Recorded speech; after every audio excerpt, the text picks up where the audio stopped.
Hey everybody, Rebecca here. And on today's video or podcast, if you're listening, we're just talking about the Apple iOS 14 update, which a lot of you have probably seen or heard about, and some people have asked a few questions. And I just wanted to get together as much sort of information as I know for you, for my clients, or anyone who's listening. Because this is happening, and some of you, a little bit sort of wary, or you're even not quite sure what's going on, but some, might be like panicking a little. So I've just been over the last couple of weeks just trying to get some information together. I don't know everything. I don't know how this is going to play out, and ask me any questions as we go, and I'll be trying to keep up to date with what's happening. But this is what I've come up with so far, because it is going to impact us as Facebook advertisers and your brand. So essentially what it is, if you haven't heard, and you've probably seen emails or messages about it in your ads manager, is I'll give you all these links as well. I'll drop them in for you so you can do some more reading. But in June last year, Apple announced a new iOS 14 app tracking transparency framework, requiring apps to show a prompt that will have hard-hitting implications for businesses that advertise on mobile devices and across the web. In early 2021, so this is happening soon, Facebook will begin to show this prompt. So basically on the Apple device, when someone heads to Facebook, they will be shown a prompt like this, which says, allow Facebook to track your activity across other companies' apps and websites. And people are given the option to allow the tracking or not allow the tracking. So as for those of you who know anything about ads, this is going to impact us and your brand, because a lot of what I do is based on, and I'll go through this a little bit more, based on that people are being tracked. So we don't know what percentage are going to opt in for tracking, but I can imagine there's a large percentage that are going to say, please, opt out of tracking. I guess a couple of things about this from my perspective. I'm not, and Facebook are obviously not happy with this, and are trying to, fight this, for want of a better word. But it is going to stick around, I think. And, I'll update you as we go. But this is where we're at the moment, and this is going to happen. So I'm not thrilled with this, obviously, as well as advertisers, because this is going to affect our audiences. So, for example, a lot of our audiences I retarget, and that's where our good, best conversions come from. So we might not be able to retarget those people anymore. Or it's also going to affect our tracking. So somebody might have come from Facebook and seen an ad, but Facebook won't be able to register that in Ads Manager. So you will see a drop of statistics in Ads Manager. So we're not going to be able to rely on those statistics, I think, as much anymore, or the return on ad spend, which we all look at, because someone might have seen the ad on Facebook, but it hasn't registered that. And then a big part of my job is optimizing and scaling and turning off the ads that aren't working and scaling the ones that are working, those audiences or those creatives. So this is going to impact what I do and what we see in Ads Manager, and the way we do things. But it's not all doom and gloom. We just need to, as entrepreneurs in our own business, we need to roll with it and figure out how we can do this. And there's a lot of information. I'll send this to you that we can do, and things that we can read up and other things that we can do. So from my perspective, obviously I'm not thrilled with this.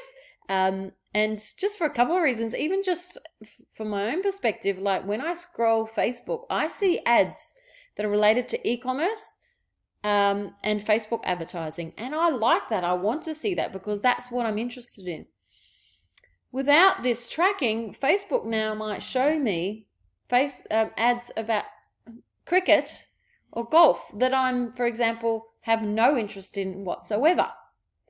And that the same thing might happen to you. You might be interested in golf, but you're not seeing ads related to golf. Now, I actually find that a good thing. If I'm going to see ads, I want to see ads of things that I'm interested in. And at the moment, I see e-commerce and I see other Facebook advertising ads. So, because at the moment, as you may or may not be aware, if you visit a website and you visit a golf website and you buy a golf product, then Facebook knows that, they register that, they know that, and they might start to show you other golf products or maybe some blogs, a blog about golf. Whereas how are Facebook, that's going to affect how they, if they don't see that that's what you've been tracked and that's what you're interested in, they might show you something that's not golf. So I see, the tracking as a good thing in that way, and I like it personally for my own news feed. Also, yes, for small businesses and all my own clients, Facebook revenue, is quite a chunk of our revenue. So I've always said don't put your eggs in one basket, and we'll talk about this.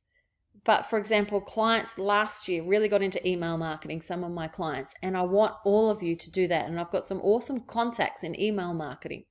And that email revenue should be making up a good 20 to 30% of your total revenue. So I'd never say put all your eggs in one basket, but yes, Facebook ads, the ad spend and the revenue is a good chunk of revenue for a lot of my clients. And I don't want to see that go down and diminish. So I think it's really good for small businesses, and I think that it's going to affect small business, which is not a good thing for you and for the economy. I think from my perspective, that's, a couple of reasons why I'm all for the tracking. Okay. So that's just a couple of things about, what I think and how it helps small businesses and it helps us as consumers. So let's just dive into a couple of other things here. From what I see, the back end of Facebook Ads Manager is going to look different. The tracking is going to be less. So I think we're going to start seeing less conversions being tracked in Facebook Ads Manager. So be prepared for that, oh my golly, like last month, we tracked this many sales, and this month Facebook's only showing me this many sales. Well, did you get those sales? Yeah, you probably did get more sales, but Facebook is not going to be able to track them. So I think we're going to see less conversions, less revenue, and a less return on ad spend. So I'll talk to you each individually about this, but that's what we're going to see. Attribution as well is changing, which you might have heard of, where Facebook attributes and does a 28-day click attribution. That's actually changing to a 7-day attribution. So that in itself as well, you will see less attributions and less sales in the back end of Facebook. So I'll speak to you all, my clients, each individually about that. But please do expect that's what we're going to see. On that, I guess, just touching on other platforms, for example, some agencies and clients, and we might need to do this, is go towards a more of a blended report. So it's, a blended return on ad spend. So it's like, okay, and some brands are already doing this. What did we spend total on advertising? Facebook, Google, SEO, TikTok, whatever we have going. And look at the total amount spent and in your store, the total revenue. And we might need to start basing some decisions based on that rather than, what's the return on ad spend? Because I think your return on ad spend is going to be less in the back end of Facebook Ads Manager. So we'll talk about that, more of a blended report. Also other platforms. So get in contact with me. I have 2 amazing email specialists, and we start doing more email. So I'm not saying Facebook is dead and Facebook's going anywhere, but these are the things actually we should be doing as brands anyway. I personally as well might start getting into and start trying TikTok advertising or YouTube advertising for retargeting. I've heard that's sort of untapped at the moment. So we might start doing some more of that and start looking at more of a blended report and return. How much are we spending on all our advertising, including email marketing, for example, and look at our total revenue. All right, so what's happening? So this is, yes, but not being able to track is going to affect what the back end looks like, how many sales are tracking, what we can optimize for. The audiences will be less, those middle of funnel audiences will be lower. As well, what I've heard is that Facebook, I believe still just for Apple devices, will be only able to track and optimize for 8 events, which is fine in e-commerce. I'm not terribly worried. These are events like I track and look at view content or page views, add to carts, checkouts, purchases. Some of you have got custom conversions, like for how many people downloaded a PDF, for example. But I believe for us, though, I don't really have any clients who we really need to track any more than 8 conversion events. So I'm okay with that. If it becomes a problem, we'll talk about it as we go. I've also heard and read, though, that on the iOS devices, we can only allow 5 campaigns running at a time. I need to do some more research on that one, because that, I know many of us are actually running more than 5 campaigns. So I will get back to you on that one, because that could affect things for me. All right, so what can we do about it? What can you do about it? What can I do about it? So we need to accept it, and these are some things that we can do.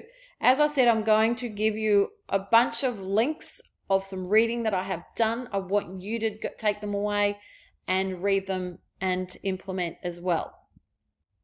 In this link actually provided by Facebook, they go through what's happening and what actions you can take. So the very first one really is to verify your domain. So you can read this in here, and I'll shoot you through this link of how to verify your domain. So this has actually been around for a while, and we should do this anyway. So that's the first thing that they recommend to do. And what I want my own clients to do, and we should all be doing, is start doing more video. I've always loved video anyway, but video is not pixel based. So I can retarget people who've watched videos, and we don't need to rely on the Facebook pixel or the tracking for that.